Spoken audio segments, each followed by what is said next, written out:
In today's video, I'm going to be talking about Silverwolf, who is going to be receiving a rerun in less than a week. Before I start today's video, I just want to apologize for not sticking to my upload schedule for the past 2 weeks. I've been ill since last Wednesday, and I'm still a tiny bit ill as I'm recording right now. My throat is really itchy and I cough like every single 30 seconds or so, but I do feel a lot better now. I also had exams when I was really ill, and so I decided to just leave YouTube aside for the moment, and that's why I've been away. Alright, now that you know what I've been up to, let's jump straight into today's video and talk about whether I feel like recommending you to pull for her or not if you've missed her first banner in 1.1. So, as usual, to understand a character's value, we would need to start off by looking at the character's kit. I'm going to start off by talking about her basic attack, and here we can already see one of the reasons why she's considered one of the best, if not the best, debuffer in the game. Silverwolf's basic attack works with her talent, which gives her the ability to implant one of the 3 following bugs onto enemies. You either reduce the hit enemy's attack, defense, or speed, and either one of the debuffs are useful, and I can definitely say that this part of her kit alone makes her very strong. Keep in mind that this has a base chance of happening for any attack that Silverwolf performs, meaning that this can also happen when she uses her skill or ultimate. Speaking of her skill, it implants one weakness type at random onto the hit enemy depending on what element types are present in your team, and on top of that, it also reduces the damage resistant to that implanted weakness type as well. The crazy thing is that this is still not it. In addition to everything that I just said about her skill, it also has the chance of reducing the all type resistant of that hit enemy. I think after looking at her skill, we can definitely agree that the ability to add weakness types onto enemies is what makes Silverwolf stand out in the game, and I'm not going to lie, I completely underestimated this ability when she first came out, and I am regretting it a bit right now. It's not like I can't clear content like Memory of Chaos or Swarm Disaster, but the process of clearing those contents would have been a lot less stressful if I had pulled for her in 1.1. Moving on to her ultimate, it deals damage and it has a chance of reducing the hit enemy's defense by a decent amount as well. And as for Silverwolf's technique, it deals AoE damage that reduces all enemies' toughness bar, regardless of their weakness types, and her talent also applies when she deals damage with her technique. Overall, I would say that Silverwolf is a fantastic nihility path character whose kit is very well rounded and at the same time skill point friendly. Once her skill is used and that a weakness type is implanted, she can use her basic attack from there onwards and still constantly and consistently debuff enemies. One thing that I need to point out is that the debuffs that her talent applies are refreshed every single time a new debuff is applied so that they don't stack, and I'm just going to say it right here right now, I am most likely going to pull for Silverwolf.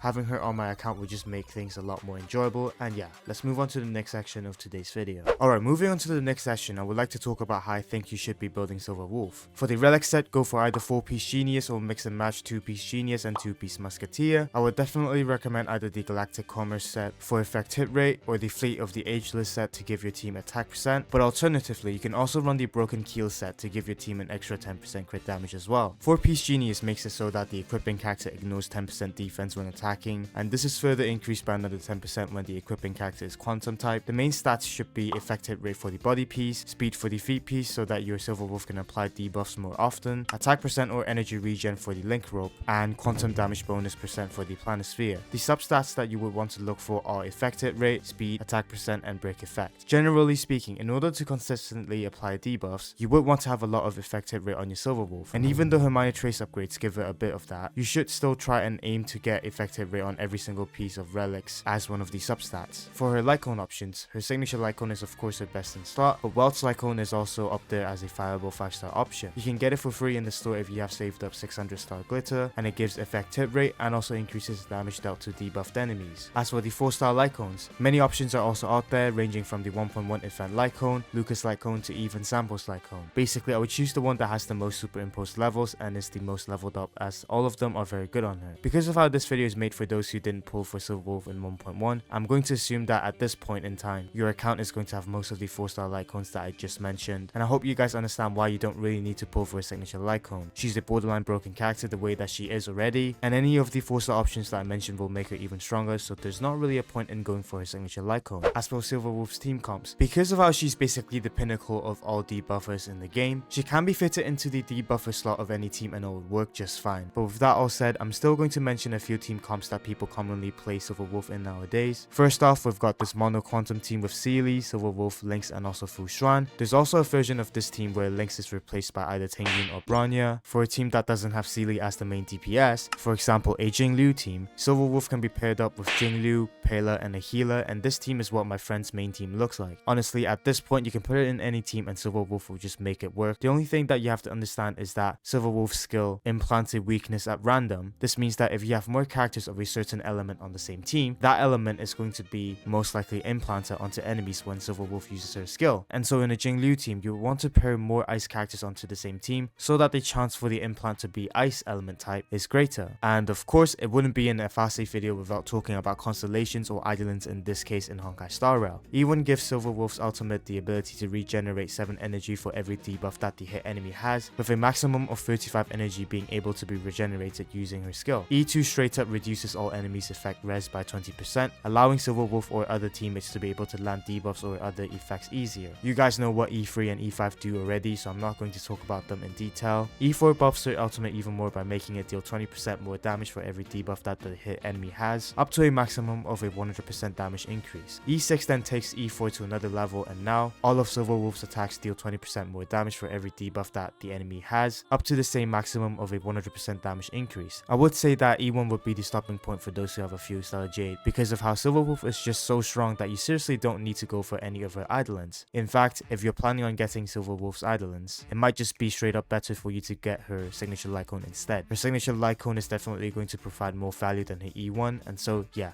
I would definitely say avoid her Eidolons and maybe go for her Lycone instead. In conclusion, I would definitely recommend those of you who don't have Silver Wolf already to pick up a copy. I know that in 1.6 Dr. Ratio and Ranmei are coming out, and it is understandable if you decide to save up your Stellar Jade instead. Personally, I think I should still be able to pull for the 1.6 characters after pulling for Silver Wolf. I have my fingers crossed, hoping that my luck will be with me this time when I pull for Silver Wolf, but we'll find out in 1.6 whether I have enough Stellar Jade to pull for the new characters. Either way, this is going to be it for today's video. If you enjoyed this type of guide content, then please leave a like and also subscribe if you're new, as it really helps me out, and I'll see you in the next one. Bye!